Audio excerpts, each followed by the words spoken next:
तो अमेरिका का ईरान पर हमला सिर्फ तेल की वजह से था। नमस्कार, मैं हूं नीलू। एक ट्रंप की पहले आपको बात सुनाते हैं, यानी एक पोस्ट आपको दिखाते हैं जो एक्स पर उन्होंने पोस्ट किया और जो बातें मीडिया के सामने आई है।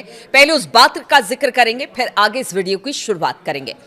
देखिए, ट्रंप ने कहा है, रविवार की बात है, ईरान का तेल मेरी पसंदीदा चीज है। अमेरिका में कुछ लोग मेरी बात को पसंद नहीं कर रहे हैं क्योंकि वो लोग बेवकूफ हैं। हम ईरान से खर्ग द्वीप ले सकते हैं, हालांकि हमारे पास दूसरे भी कई विकल्प खुले हुए हैं। तो ये अमेरिकी राष्ट्रपति डोनाल्ड ट्रंप का वो बयान जिससे पता चलता है कि बातें तो ईरान को लेकर बहुत की गई थी, परमाणु कार्यक्रम से लेकर रिजीम चेंज तक, लेकिन बात तेल के खेल की है।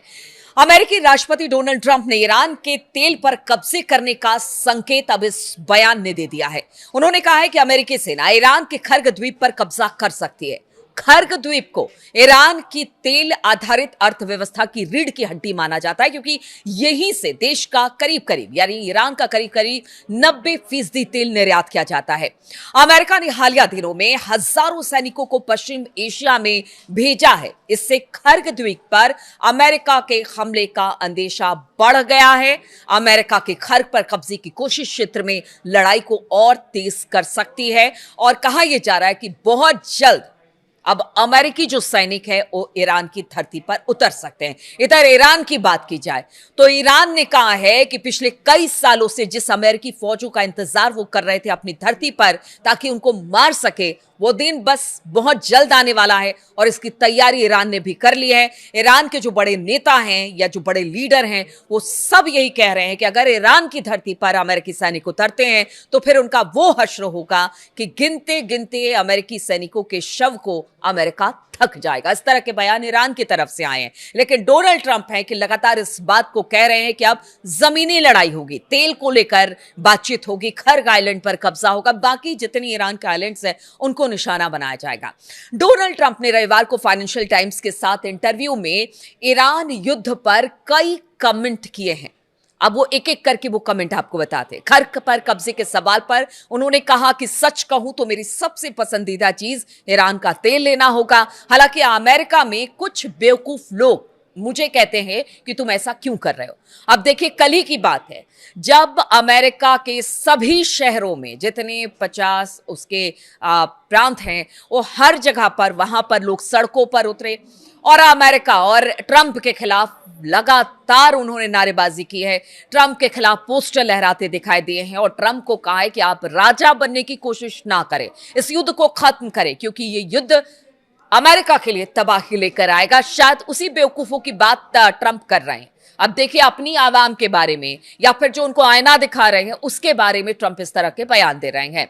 उन्होंने कहा कि क्योंकि उन्हें चीजों की समझ नहीं है इसीलिए वो ऐसी बात कर रहे हैं। अमेरिकी राष्ट्रपति डोनाल्ड ट्रंप ने ईरान में अपने सैन्य अभियान पर कहा कि ये तो हो सकता है कि हम खर्ग द्वीप को ईरान से अपने नियंत्रण में ले ले, हालांकि ये भी मुमकिन है कि हम ऐसा नहीं कर सकते हैं, यानी कि वो ये भी संकेत दे रहे हैं कि हम ऐसा नहीं कर सकते हैं। तो क्या कोई प्लान बी है? क्या कोई प्लान बी है जिसे ईरान की जमीन पर उतरा जा सकता है? क्योंकि बहुत सारे और द्वीप हैं जिसे बताया जा रहा है कि शायद वहां से अमेरिका अंदर दाखिल हो और फिर वहां से होते हुए खर्ग आइलैंड तक पहुंचे। दरअसल हमारे पास कई विकल्प हैं, डोनाल्ड ट्रंप का कहना, और हम हर विकल्प पर विचार कर रहे हैं और इसमें से किसी को भी चुना जा सकता है। हालांकि खर्ग पर कंट्रोल के लिए हमें वहां कुछ समय तक रहना पड़ेगा, ये इस बात को डोनाल्ड ट्रंप कह रहे हैं। और रहना पड़ेगा क्या मतलब? जिस तरह से तालिबान के साथ युद्ध हुआ अफगानिस्तान में, बहुत सालों तक वहां पर रहे, लेकिन उसके बाद क्या हुआ? वहां से भाग खड़ा हुआ अमेरिका और अमेरिकी फौज और अफगानिस्तान को ऐसे ही छोड़ दिया और आज भी अफगानिस्तान अस्थिर है। तो क्या इसी तरह की बात अब ईरान में भी कह रहे, खर्ग द्वीप पर रुकने की बात कर रहे हैं? लेकिन ये कहीं उल्टा ना पड़ जाए डोनाल्ड ट्रंप को। डोनाल्ड ट्रंप ने दावा किया कि खर्ग पर कब्जा करने में अमेरिका को कोई खास मुश्किल नहीं आएगी। उन्होंने कहा कि मुझे नहीं लगता कि उनके पास कोई खास सुरक्षा व्यवस्था है। हमने ईरान की सेना और सुरक्षा ढांचे को लगभग खत्म कर दिया, ये तो शुरुआत से।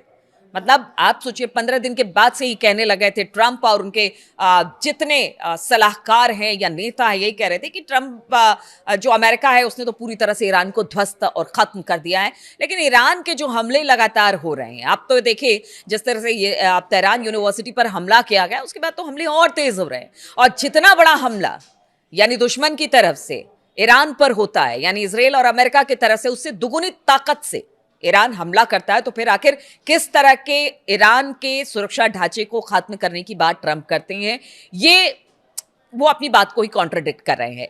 उन्होंने कहा कि वो हमारा मुकाबला नहीं कर पाएंगे, हम चाहेंगे तो खर्क द्वीप को बहुत आसानी से ले सकते हैं। डोनाल्ड ट्रंप की खर्क और ईरानी तेल पर कब्जे से जुड़ी ये टिप्पणी ऐसे समय में आई है जब अतिरिक्त 3,500 अमेरिकी सैनिक पश्चिम एशिया भेज दिए गए हैं, और सिर्फ इसलिए क्योंकि ईरान की धरती पर उतर जाए। वहां पर उतरकर अब जमीनी कब्जा करने की तैयारी, क्योंकि अमेरिका नहीं चाहता कि बहुत लंबे समय तक, या फिर कह लीजिए डोनाल्ड ट्रंप नहीं चाहते कि यह लंबा युद्ध खिंचे। क्योंकि जेडी वेंस को भी हमने सुना, उन्होंने कहा कि बहुत जल्द जब प्रदर्शन हुआ अमेरिका के अलग अलग शहरों में, वहां के आवाम ने उतरकर कहा कि हम राजा बनने की कोशिश ना कीजिए, हमें राजा नहीं चाहिए, और इस युद्ध को बंद किए, तो उस पर जेडी वेंस ने कहा कि बहुत जल्द हम इस युद्ध से निकल आएंगे।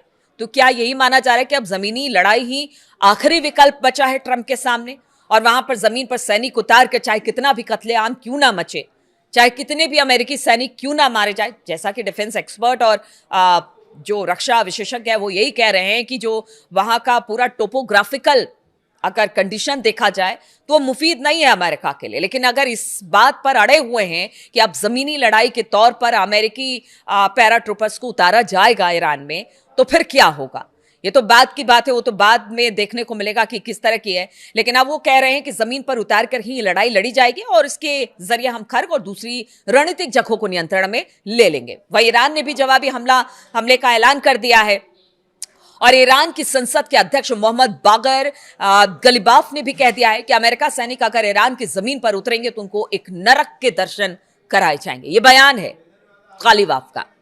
बागर का कहना है कि ईरान की सेना इस इंतजार में है कि कब अमेरिकी फौज यहां उतरे। इससे संकेत मिलता है कि आने वाले दिनों में लड़ाई भीषण हो सकती है। ईरान के सर्वोच्च नेता अयतुल्लाह मुस्तफा खामनई ने अमेरिका और इजराइल के खिलाफ लड़ाई में समर्थन के लिए इराक के लोगों का, धार्मिक नेताओं का शुक्रिया अदा किया है। देखिए, बहुत दिनों के बाद एक मैसेज मुस्तफा खामनई ने लोगों के सामने रखा है, क्योंकि ट्रंप लगातार कह रहे थे वो घायल हो गए हैं, उनकी डेथ हो गई है। लेकिन इसी बीच कल की बात की जाए, मुस्तफा खामनई की ओर से जो इराक के लोग हैं, धार्मिक नेता हैं, उनका शुक्रिया अदा किया गया है। खामनई ने कहा है कि इराकी जिस तरह से मुश्किल घड़ी में हमारे साथ खड़े हैं उसके लिए हम आभारी हैं। ईरानी नेता के संदेश को अमेरिकी राष्ट्रपति डोनाल्ड ट्रंप का जवाब माना जा रहा है, क्योंकि उन्होंने खामनई की सेहत पर गंभीर सवाल खड़े किए थे। ईरानी सरकारी मीडिया ने रविवार को मुस्तफा खामनई के संदेश के बारे में जानकारी दी, और खामनई बीते करीब 1 महीने से देखे नहीं गए हैं। ऐसे में डोनाल्ड ट्रंप ये कहते फिर रहे थे कि ईरान के नवनियुक्त सर्वोच्च नेता मुस्तफा या तो मारे जा चुके हैं या फिर गंभीर रूप से घायल हैं, और ऐसे में अब उनका संदेश एक तरह से कह लिए बूस्ट करने का काम करेगा। और अगर दूसरी तरफ की बात की जाए तो अब तो जो इजराइल है वहां पर तो भयंकर तबाही मची हुई है। पहले तो सिर्फ आप देखिए हिजबुल्ला और ईरान मार रहा था, अब तो हुती भी एक तरफ से हुती की एंट्री हो गई है, और लगातार इजराइल पर कहर इस वक्त बरपा हुआ है। लगातार उसे डैमेज करने की और उसे ज्यादा से ज्यादा नुकसान पहुंचाने की कोशिश की जा रही है। ऐसे में डोनाल्ड ट्रंप जो बोलते हैं कि खर्क द्वीप पर कब्जा कर लेंगे या ईरान की धरती पर अमेरिकी फौज को उतार देंगे, कहीं ऐसा ना हो, ये उनके लिए सबसे मुसीबत भरी ये घड़ी हो। और यहां से जो कह रहे हैं मिड टर्म चुनाव है उसको लेकर कहीं जो फैसला है उनके लिए मुसीबत ना बन जाए।